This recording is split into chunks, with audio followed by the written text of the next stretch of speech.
नमस्कार, breaking news समाचार में मैं फिर से आपका स्वागत करता हूं। और तिनसुकिया नगर पालिका एक बार फिर से चर्चा में है और चर्चा होने का कारण तिनसुकिया नगर पालिका का कामकाज नहीं, एक बार फिर से जो अनास्था प्रस्ताव है इसी वजह से नगर पालिका चर्चा में है। और एक बात आपको हम बता दें, इससे पहले भी जो चेयरमैन थे उनके खिलाफ अनास्था प्रस्ताव लाया गया था। उसके बाद जो पवित्र गोगोई है इनको चेयरमैन चुना गया और 10 जो वार्ड सदस्य है 10 पार्षदों ने जो अनास्था लाया है, लगभग उनमें से 70% पार्षद वे थे जो पहले वाले चेयरमैन को उन्होंने अविश्वास प्रस्ताव रखा था, उन्होंने अनास्था लाया था पहले वाले चेयरमैन के खिलाफ। और दूसरा बार भी देखा जा रहा है कि दूसरे चेयरमैन को जरूर उन्होंने चुना है, लेकिन इनको लेकर भी आज उनका विश्वास नहीं है। अविश्वास प्रस्ताव मत उन्होंने रखा है। और सबसे बड़ी बात यह है कि जो वार्ड कमिश्नर है, जो पार्षद है, सभी बीजेपी के हैं। और बीजेपी के पार्षद रहने के बावजूद अगर देखा जाता है कि अक्सर जब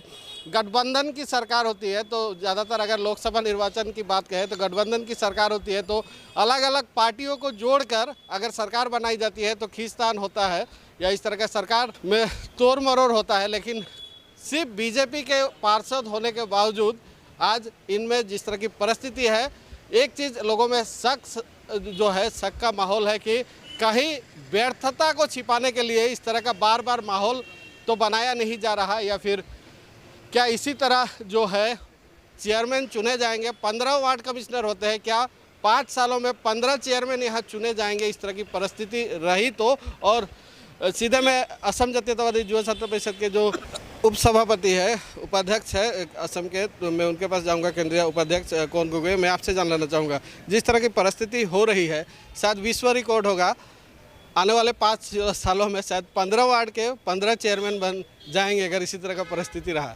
क्या कहेंगे इस तरह का जो नीति चल रहा है, तिनसुकिया कितना बैकफुट में आ सकता है इस तरह की नीति की वजह से? তো এইটো এটা আমি প্ৰথমতে ক'বলৈ বিচাৰিছোঁ যে এইটো এটা দুখৰ কথা। আমি তিনচুকীয়া জনসাধাৰণৰ কাৰণে এটা ক্ষোভৰ বিষয়, কাৰণ তিনচুকীয়া জনসাধাৰণে বিচাৰিছে যে কেৱল তিনচুকীয়া উন্নয়ন আৰু তিনচুকীয়া পৌৰসভাখন যদিও বিজেপি দলৰ ৱাৰ্ড কমিশ্যনাৰ আছে বা বিজেপি দলৰ হয়, কিন্তু এইটো এটা ৰাজহুৱা সম্পত্তি, গতিকে তিনচুকীয়া জনসাধাৰণৰ সম্পত্তি। কিন্তু ইয়াত যিটো দেখা গৈছে যে 2022 এপ্ৰিলতে তিনচুকীয়া পৌৰসভাখন গঠন হৈছিল আৰু তেতিয়া যে পৌৰপতি আছিল আপোনাৰ জয়ন্ত বৰুৱা, কিন্তু সেই পৌৰপতি জয়ন্ত বৰুৱাৰ কাৰ্যকালত ঠিক 6 মাহ হোৱাৰ পাছতেই পুনৰ এই চকীখনক লৈ বা জয়ন্ত বৰুৱাই মন মানি কৰিছে বুলি তেখেতৰ ওপৰত এটা অনাস্থা আনিছিল। আৰু অনাস্থাৰ সময়তো কিন্তু তেতিয়া কিন্তু তিনচুকীয়া পৌৰসভাৰ যিটো উন্নয়ন ডেভেলপ সেইখিনি কামখিনি কিন্তু হোৱা নাছিল, মানে ৰখি গৈছিল। কিন্তু ৱাৰ্ড কমিশ্যনাৰ একেখিনি আছিল, প্ৰায় 70%।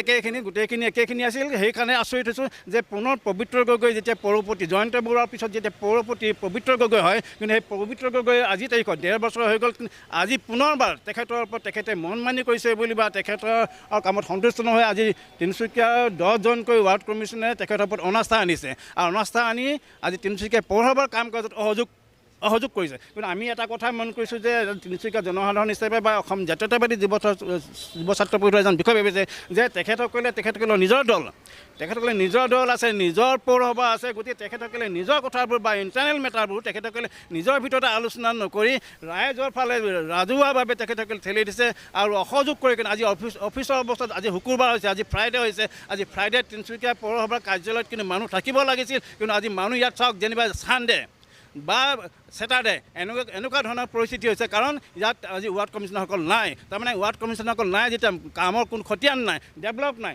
গতিকে তেখেতসকলৰ নিজৰ যিটো ময় মতালি হৈছে সেই ময় মতালি কিন্তু তিনচুকীয়া জনসাধাৰণৰ কাৰণে শুভৰ লক্ষণ নহয়। গতিকে আমি ভাবিছোঁ যে আৰু অসম জাতীয়তাবাদী যুৱ ছাত্ৰ এটা কথা আমি দাবী উত্থাপন কৰিছোঁ যে এই ময় মতালি শেষ কৰিবলৈ হৈ গ'ল। কাৰণ তিনচুকীয়া জনসাধাৰণৰ ওপৰত তেখেতসকল নহয়, তেখেতসকল নিমিত্ত যে জনসাধাৰণৰ ওপৰত। গতিকে যদি তেখেতসকলে যদি নিজৰ মাজতে মিলা পচা নাই, যদি তেখেতসকলৰ মাজত বিশৃংখল হৈ আছে, তেনেহ'লে আমি ভাবোঁ যে তিনচুকীয়া পৌৰসভাখন ভংগ কৰিব লাগে আৰু ডাইৰেক্ট জিলা উপায়ুক্তৰ আণ্ডাৰত আনিব লাগে আৰু তিনচুকীয়া পৌৰসভাখন পুনৰ ইলেকশ্যন ঘোষণা কৰিব লাগে। আমি সেই কথাটোৱে চিন্তা কৰিছোঁ। নহ'লে তেখেতসকলৰ যি এই ময় মতালি আজি 2022 এপ্ৰিলত জয়ন্ত বৰুৱাক তেখেতসকলে অনাস্থা আনিছিল, তেখেতকো তেওঁলোকে আনিছিল। তেখেতসকলে আনিছিল, একেখিনি মানুহে আনিছিল আৰু একেখিনি মানুহে আছে। গতিকে ইয়াতে প্ৰমাণ হ'ল যে তেখেতসকলৰ কোনো ধৰণৰ মিলা পেচা নাই, এটা বিশৃংখলতা হৈছে।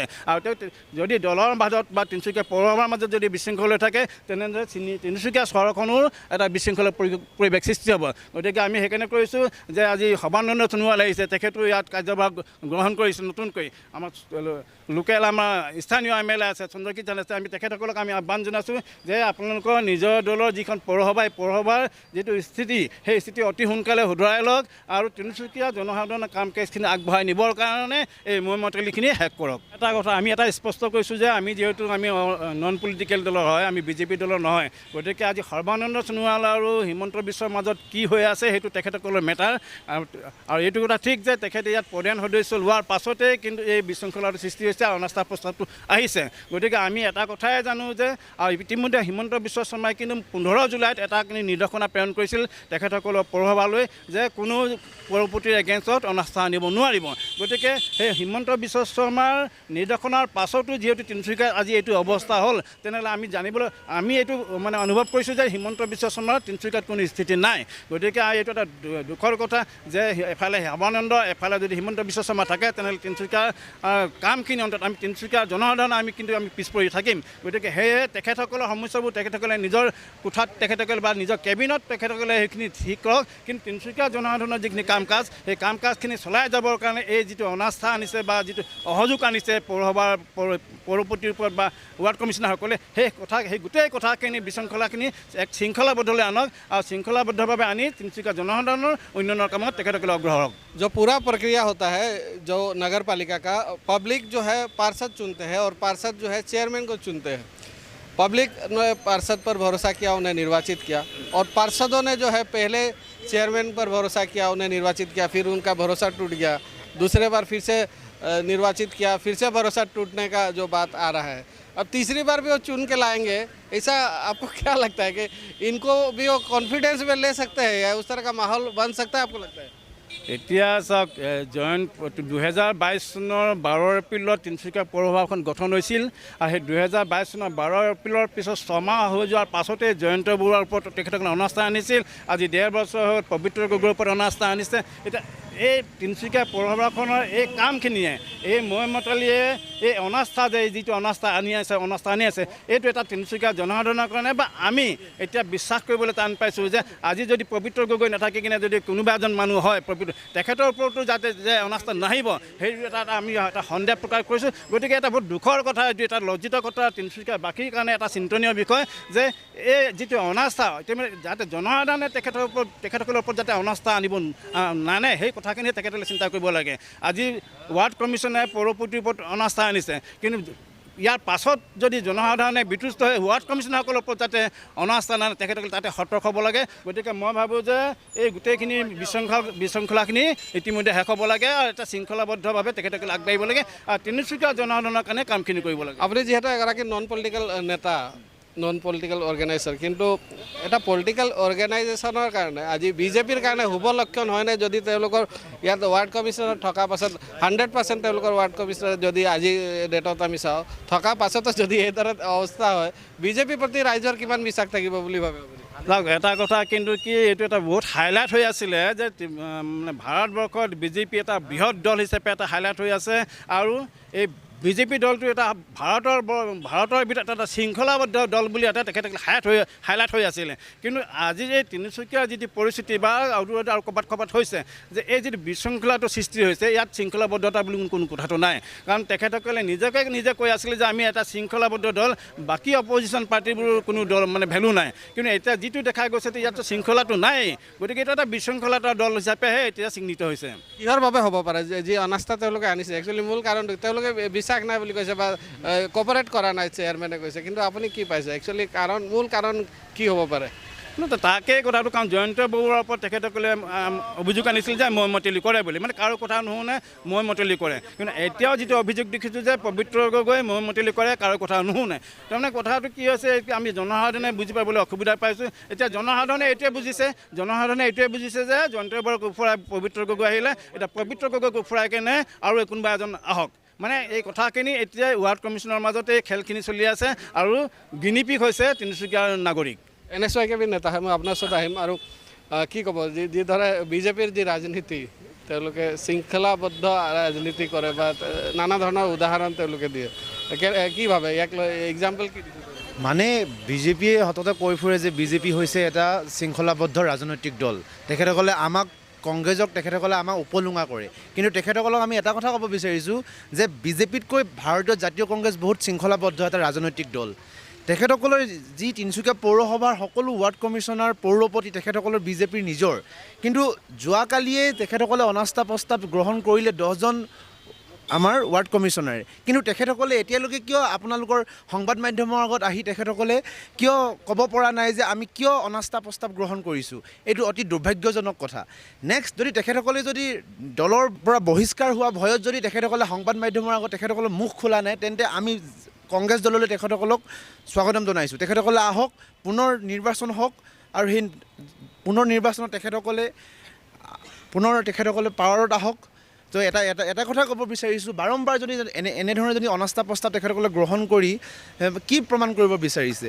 চৰকাৰ তেখেতসকলৰ ওচৰত সম্পূৰ্ণ ক্ষমতা আছে। তেখেতসকলে উন্নয়নৰ কথা অকণমানো নাভাবি, তিনিচুকীয়াৰ জনসাধাৰণৰ কথা তেখেতসকলে নাভাবি সকলো আওকাণ কৰি কেৱল মাথো ক্ষমতাৰ খকত চেয়াৰমেনৰ চকীখনৰ বাবে টনা আজোৰা লাগি আছে। এটা বস্তু দেখা পাইছোঁ, অসমৰ মুখ্যমন্ত্ৰীগৰাকীয়েও তেখেত কৈছে যে অনাস্থা আনিব নোৱাৰে, তেওঁলোকৰ লগত আলোচনা কৰিব লাগিব, পাৰ্টিৰ লগত আলোচনা কৰিব লাগিব। তাৰ পাছত এনেকুৱা পৰিস্থিতি যি হৈছে, মুখ্যমন্ত্ৰী নিৰ্দেশক কেনেধৰণৰ তেওঁলোকে মানি চলিছে বা কি বুঢ়া আঙুলি দেখাইছে? মই যে ক'লোঁ যে তেখেতসকলে বিজেপি দলটো যে আপোনাৰ শৃংখলাবদ্ধ ৰাজনৈতিক দল এটা বুলি তেখেতসকলে যে সততে কৈ ফুৰে, তেখেতসকলে স্বয়ং তেখেতসকলৰ নিজৰ পাৰ্টিৰ মুখ্যমন্ত্ৰীগৰাকীৰ কথাকে তেখেতসকলে অৱজ্ঞা কৰিছে। তো তেখেতসকলে যদি মুখ্যমন্ত্ৰীৰ কথাকে অৱজ্ঞা কৰে, সাধাৰণ জনতাৰ কথা তেখেতসকলে কেনেধৰণে চিন্তা চৰ্চা কৰিব? সাধাৰণ জনতাই যদি আজি আপোনালোকে দেখিছে আমাৰ কংগ্ৰেছৰ দিনতে যিটো বিল্ডিংটো নিৰ্মাণ কৰিলে, যে তেখেতসকলৰ মাৰ্কেটখন আজিলৈকে আমাৰ তিনিচুকীয়া ৰাইজৰ বাবে তেখেতসকলে মানে কি কয় আগবঢ়াই দিব নোৱাৰিলে। তো ইয়াতকৈ দুৰ্ভাগ্যজনক কিবা কথা থাকিব বুলি মই নাভাবোঁ। আজি তেখেতসকলে এজনো খুব সম্ভৱ আপোনালোকে যদি ভিতৰত যাই দেখিব, এজনো তেখেতৰ ৱাৰ্ড কমিশ্যনাৰ নাই, পৌৰপতি নাই। যে আজি কিমান মানুহ ৰৈ আছে আপোনালোকে নিজে দেখিছে, যে এই মানুহসকলে বহুত আশাৰে হৃদপিণ্ড স্বৰূপ তিনিচুকীয়াৰ পৌৰসভা কাৰ্যালয়লৈ আহে, কিবা বহু আশাৰে নিজৰ কামটো কৰিবলৈ উৎকট গৰমতো তেখেতসকলে নেওচি অফিচলৈ আহিছে, কিন্তু এজনো বিষয়া কৰ্মচাৰী আজি পৌৰসভাৰ কাৰ্যালয়ত আমি উপস্থিতি দেখা নাপালোঁ। एक चीज़ आपको फिर से मैं बता दूं कि बीजेपी के द्वारा कल राज्य जो सभापति है, जो बीजेपी के राज्य समिति के द्वारा जो 10 वार्ड कमिश्नर है उनको तलब किया गया है, उनको बुलाया गया है।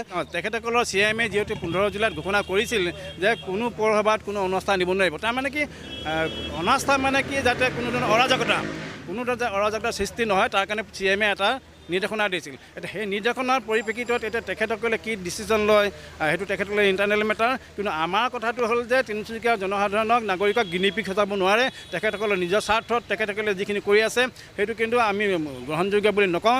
তেখেতসকল কাৰ ওপৰত কি আছে সেইটো তেখেতসকলে নিজৰ ভিতৰতে মিলা পিছা কৰি আলোচনা কৰি ল'ব লাগে। কিন্তু তিনিচুকীয়া যিখিনি উন্নয়নৰ কামখিনি চলিব লাগিছিল, সেইখিনি যিটো ধাৰাবাহিক চলিব লাগিছিল, সেই ধাৰাবাহিকটো নাইকিয়া হৈ গ'ল। এতিয়া অসহযোগ চলি আছে, গতিকে কোনো ধৰণৰ কাম কাজৰ स्थिति नहीं किया होगा जी। और किस तरह का जो राजनीति यहाँ चल रही है और किस तरह की परिस्थिति है शायद मुझे बताने की ज़रूरत नहीं। और इसी राजनीति के बीच, इसी परिस्थिति के बीच तिनसुकिया की जो जनता है पीस रही है। तिनसुकिया की जनता की जो समस्या है, समस्या समाप्त होने की नाम नहीं ले रही। और एक चीज़ फिर से बताना चाहेंगे कि कल तलब किया गया है बीजेपी के कार्यालय में, बीजेपी के जो असम के अध्यक्ष है उन्होंने तलब किया है इन 10 वार्ड कमिश्नरों को। और उसके बाद क्या जवाब आता है, किस तरह का बीजेपी व्यवस्था लेती है या फिर बोर्ड भंग कर दिया जाएगा, इस पर जो अपडेट रहता है हम ज़्यादा से ज़्यादा अब तक लेकर पहुँचाएँगे। आप हमारे साथ बने रहिए, अब देखते रहिए ब्रेकिंग समाचार।